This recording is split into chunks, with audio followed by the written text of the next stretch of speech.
All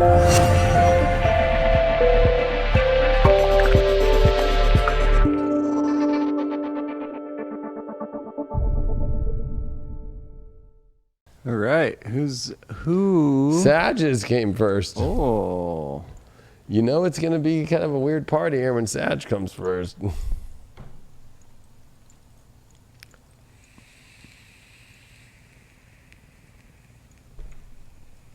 Checking out the chat, seeing what's up with the chat.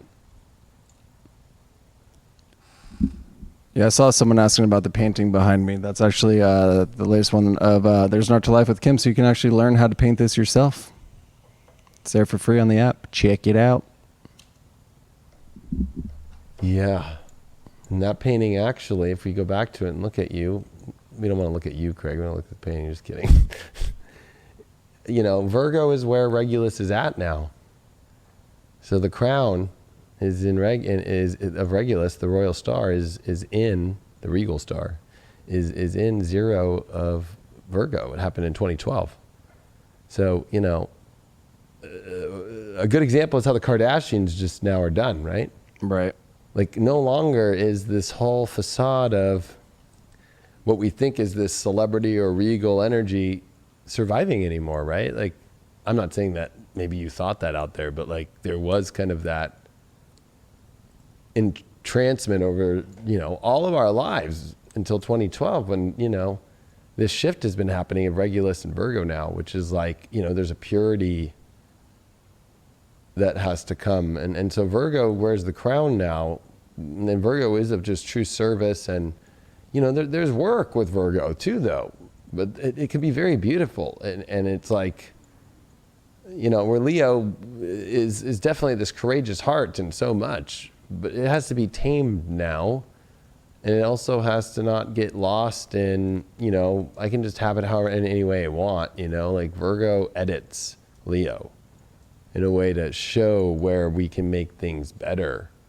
That's what all the mutable signs do after the fixed signs, is how can we make it better? So, you know, there's a lot about like seeing the prizes change now, of what we thought were prizes and how they look too. Well, let's see what's going on for you, Sag, this week. First card you got is the King of Pentacles upright. So this is you, especially in this deck, this is you writing into your value systems very, very passionately and knowing the ultimate of what you could have with your value and self-worth. And so this is you know, again, I think it's going to be a test, especially with this Sun trine Jupiter this week for you in your second house of self-worth and value, to this 10th house of decisions that you make that are the best for you in the long term, and knowing if you're getting your value or not. And Mars retrograde for you is in your love house. So I'll be honest, Sages have some crazy love situations about to happen here. The Tower reversed is your challenge. So afraid of letting something completely fall down. Huh. In order to get your self-worth, something might have to crash. You pulled the Chariot reversed as your overall. So yeah, you're afraid to move forward into a different direction that is guided by the stars. It's almost like, no, I don't want to follow my intuition and my guidance. I don't want to do that. No, no, no.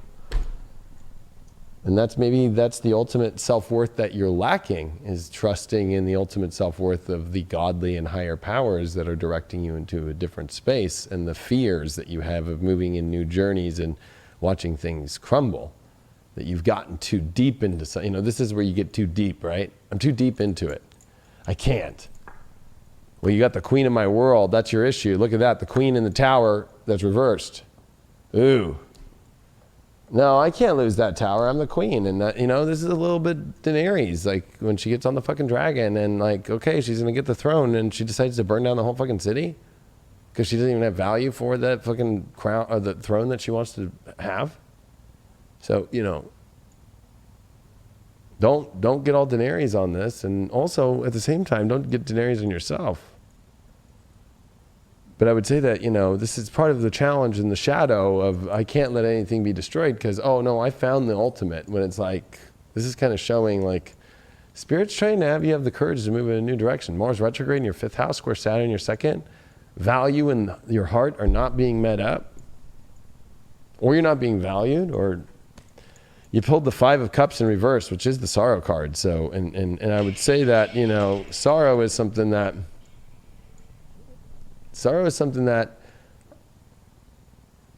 is released, because it is reversed, when you do take your ultimate value. You know, there's something about, in especially relationships or love, when it's like, you know what, I'm not feeling my value here, and I'm going to really go get my real value and be who I am. You know, there's something empowering about that. And I think that there's a lot of underlying kind of this fear of like melancholy energy that goes away when you step into your power of value and worth.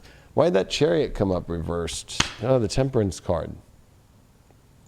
Because beautiful things are naturally beautiful. But I feel like, and I'm just going to be honest for Sagittarius, I feel like there's a lot that has been tailored that to try and like take something that was not beautiful and keep making it beautiful. Like, you know how, and I think that it's great that people have turned trash into art, right? You know, like some people have turned trash cans and stuff like that and turned it into art pieces. Like, I've seen all that kind of stuff before, but you know, that's not like Botticelli. It's not, you know, it's not going to make it at the Louvre. You know, at the Louvre, like you're not going to see that. So, you know, there's something about like the Chariot reverse, like I'm not done trying to beautify something, but what is naturally beautiful about relationships, that the value's there and that you're not afraid of getting destroyed, and really doing a check, Sag, and being like, is this shit really like good enough to go in a museum that was naturally built, first original? Or has this been just like, I'll take whatever piece I can get to keep it all together, like patching up things but that aren't even patches, right? It's like, man,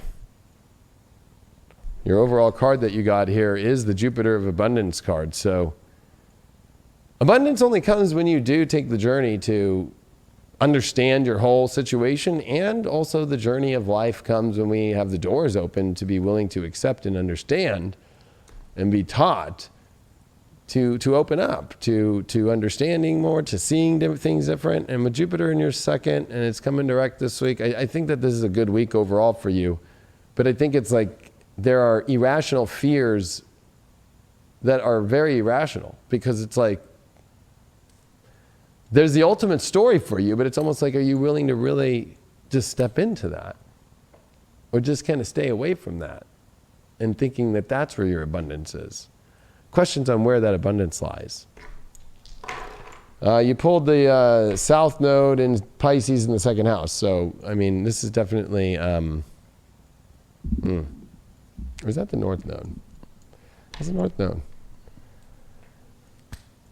Understanding the subconscious issues around value, worth.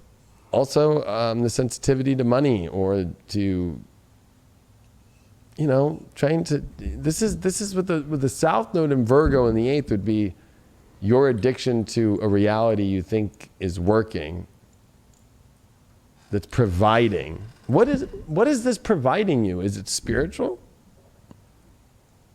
And if something about money were to be taken away, would it still be spiritual? So it's like hidden shit regarding monetary aspects or physical aspects that if were removed, would it still be worthy to you?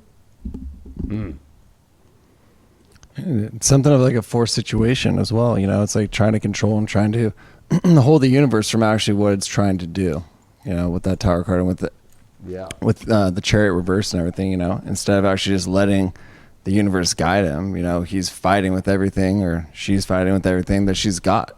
You know, to try to make it right in her own mind, in her own picture, instead of just looking and paying attention to the keys and the notes that are being played around us. You know, there is a sympathy. I can't even speak right now. You got to be the conductor of your life. We'll start with that, you know. But at the same time, you have to and you have to be able to adapt. You have to go and with the flow, you know. Once that music is playing all around you, you got to appreciate the beauty, you know, and you can't control it. It's like jazz to a certain extent. You know, there's going to be notes that are going to be off a bit, but you know that that's a key, and that's the universe at play. That's going to take you where you need to go. Yeah, and you know, it's like I don't know why I keep getting this. My guides keep showing me trash cans used as art. Like it's like, or it's like I don't know. It reminds me of those bands that came out that were like using trash cans and stuff. I forgot Stomp. what they were. You know, I think it's called Stomp. Stomp or like even like Blue Man Group. Blue Man Group. Exactly. That's who I was exactly thinking of. Like Eiffel Tower. Interesting. Right.